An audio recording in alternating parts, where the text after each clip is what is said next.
Assalamualaikum warahmatullahi wabarakatuh. Perkenalkan, saya Maya Aulia Lutfia dengan NIM 2261303. Di sini saya akan menunjukkan tugas critical appraisal saya. Selanjutnya, untuk pertanyaan penelitian dirumuskan dengan jelas dan dapat dijawab. Selanjutnya, dapat menilai biaya dan efek dari layanan atau program tersebut. Kemudian, terdapat perbandingan alternatif dan sudut pandang analisis dinyatakan dengan jelas. Berikut adalah hasil yang saya dapatkan dari jurnal yang saya gunakan. Selanjutnya, untuk deskriptif alternatif, terdapat deskriptif lengkap mengenai alternatif. Kemudian, terdapat alternatif yang penting yang tidak disertakan. Selanjutnya, tidak ada alternatif do nothing.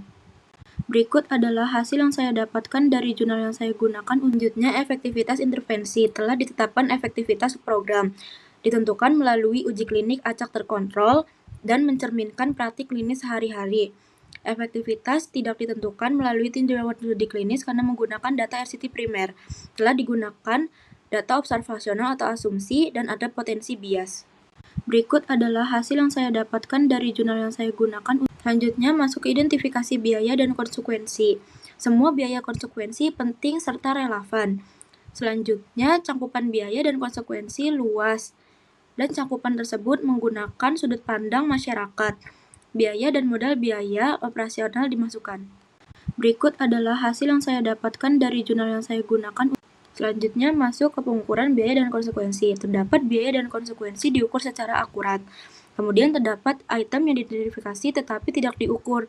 Item tersebut tidak berpengaruh dalam analisis. Ada kondisi khusus yang dapat menyulitkan pengukuran. Dan kondisi tersebut sudah ditangani secara tepat. Berikut adalah hasil yang saya dapatkan dari jurnal yang saya gunakan. Selanjutnya, masuk ke penilaian biaya dan konsekuensi. Terdapat biaya dan konsekuensi dinilai secara kredibel. Sumber nilai dijelaskan dengan jelas. Dan menggunakan metode cost utility karena termasuk menghitung kuali. Berikut adalah hasil yang saya dapatkan dari jurnal yang saya gunakan. Selanjutnya, masuk ke penyelesaian waktu atau discounting. Tidak terdapat biaya dan konsekuensi disesuaikan. Tidak terdapat biaya dan konsekuensi masa depan. Tidak terdapat alasan yang jelas untuk tingkat diskonto yang digunakan. Selanjutnya, masuk ke analisis inkremental. Tidak melakukan analisis inkremental biaya dan konsekuensi antar alternatif. Tidak ada biaya tambahan dari suatu alternatif dibandingkan dengan tambahan yang dihasilkan. Selanjutnya, masuk ke dalam ketidakpastian. Terdapat ketidakpastian dalam estimasi biaya dan konsekuensi perhitungan. Tidak terdapat data bersifat stokastik. Terdapat melakukan analisis sensitivitas. Dan ada hasil studi sensitif terhadap perubahan nilai parameter kunci. Berikut adalah hasil yang saya dapatkan dari jurnal yang saya gunakan. Masuk ke dalam penyajian dan interpretasi hasil. Tidak terdapat penyajian dan pembahasan hasil mencakup semua isu. Terdapat kesimpulan didasarkan pada indeks atau rasio.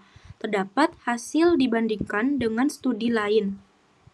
Berikut adalah hasil yang saya dapatkan dari jurnal yang saya gunakan. Masih dalam penyajian dan interpretasi hasil, terdapat studi membahas generalisasi hasil ke setting dan kelompok pasien lain.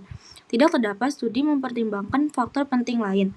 Terdapat isu implementasi seperti kelayakan penerapan program. Berikut adalah hasil yang saya dapatkan dari jurnal yang saya gunakan. Sekian dari saya, kurang lebihnya mohon maaf. Terima kasih.